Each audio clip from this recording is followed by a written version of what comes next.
өзүңүздөгү сыйкыр жана көз тийгендин бар экенин билгиңиз келсе, анда бул видеону акырына чейин сөзсүз көрүңүз. Ассаламу алейкум ва рахматуллахи ва баракатух. Урматтуу мусулман бир туугандар.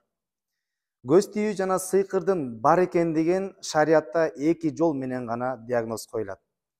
Анын биринчиси адамдагы оорунун симптомдору менен диагноз коюлат. Экинчиси дем салуу ыкмасы менен, дем салып аткандагы болуп аткан симптомдору менен, белгилери менен сыйкыр, көз тийген жана жин шайтандын бар экендигине диагноз коюлат.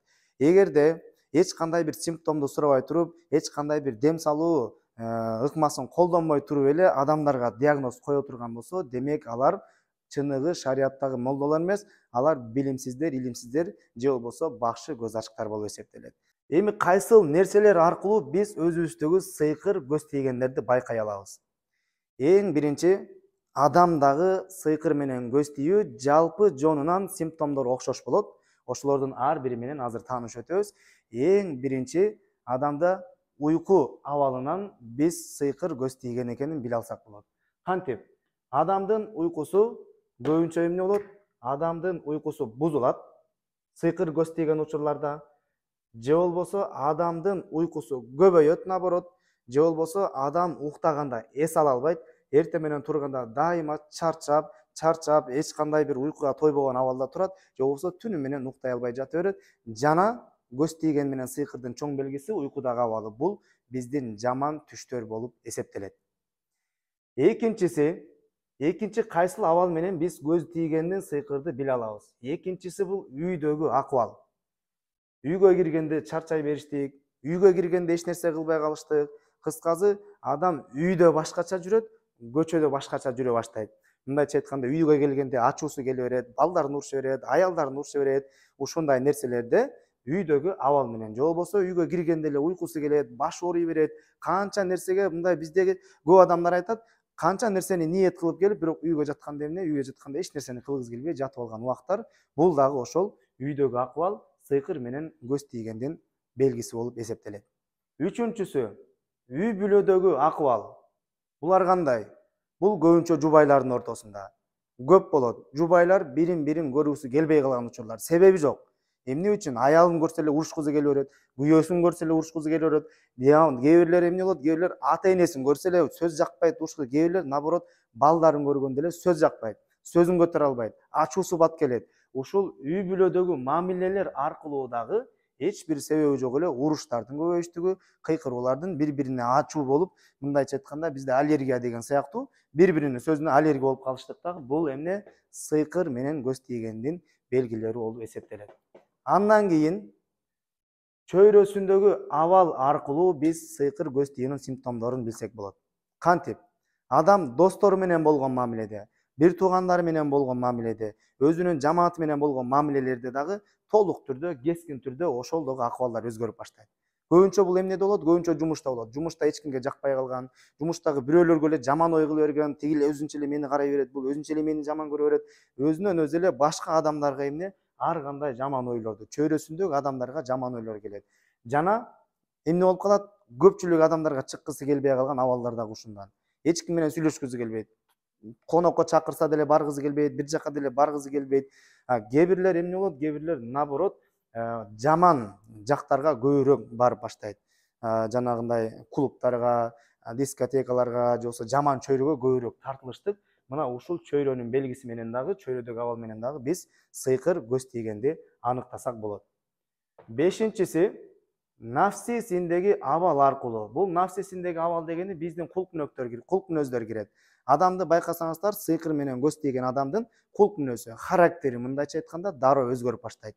Ачуусунун бат келиштиги, эч нерсе жакпай калыштыгы, ичи тар болуп калыштыгы, текебер болуп калыштыгы, кыскасы адамдын нафсисиндеги абалдар дагы бул ошол көз тийген сыйкырдан кабар берет. Жана ушул жерде нафсисиндеги абал менен дагы биз көз тийген сыйкырды билсек болот.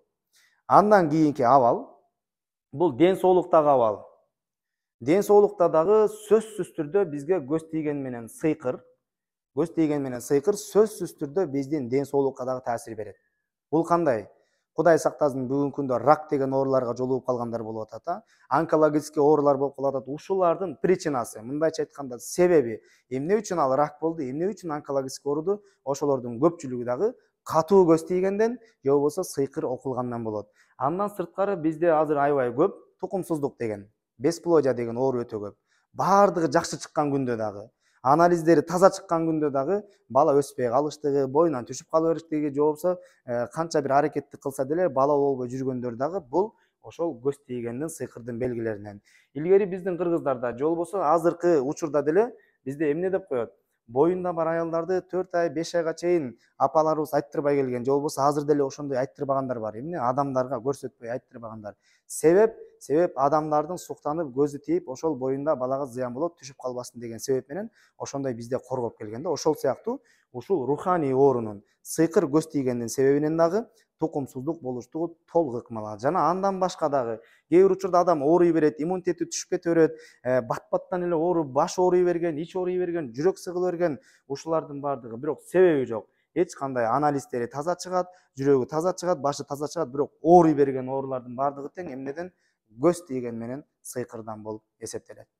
Андан кийинки бул эң чоң абал адамдын ибадаттагы абалы. Мындайча айтканда, ибадатты адам кыла албай калат. Ар бир биздин кылган ибадатыбыз, жада калса сиз жөн эле зикир айтсаңыз дагы, субханалла, альхамдулилля, бисмилля деген зикирлер дагы бизди сыйкыр көз тийгендерди тазалоого жана коргоого себеп болот. Ал эми адам сыйкырланганда же катуу көз тийгенде ал толук ибадаттан өтө алсырайт.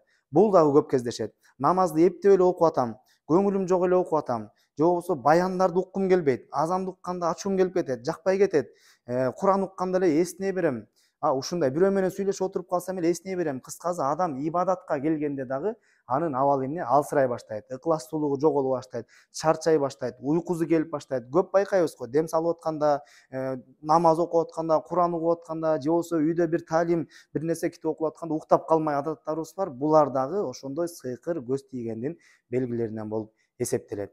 Эми акыркы бөлүгү кантип эми биз сыйкыр көз тийгенди айырмалайбыз дегенде, бул дем салуу учурундагы абал. Дем салуу учурунда адам эмне болуп атат? Кандай болуп кыйналып атат? Кусуп атабы, уктап атабы, бакырып атабы, башы ооруп кетип атабы, өзүн контролбой кыймылдап жиберип атабы? Ушул абалдар аркылуу дагы биз адамдагы сыйкыр дубаларды аныктай алабыз. Эми бул абалдары жок эле аныктай турган болсо, эч нерсени сурабай, дем дагы салбай, бар ошондойлор, андайлар көп. Дем дагы салбай, эч нерсе кылбай эле, ой сенде сыйкыр, сеники кара дуба, сеники көз тийген деп эч нерсе сурабай айта турган болсо, бул шариятка дал келүүчү диагноз болуп эсептелбейт. Буну көбүнчө кимдер колдонот? Буну көбүнчө көз ачык бакчылар колдонот. Дагы бир эскерте турган нерсе, эмне себептен сыйкыр менен көз тийүүнүн симптомдору окшош? Ар биринин өзүнчө айырмасы бар, бирок бизге жалпы жонунан сыйкырда дагы баш уйку жоголо турган болсо, көз тийгенде дагы адамдын уйкусу жоголуштугу мүмкүн. Ошол себептен сыйкыр менен көз тийгендин симптомдору жалпы жонунан, бардыктарынан, жалпы жонунан карай келе турган болсок, окшош болуп эсептелет дагы. Жана ушул белгилер аркылуу сиз өзүңүздөгү акыбалды билсеңиз болот.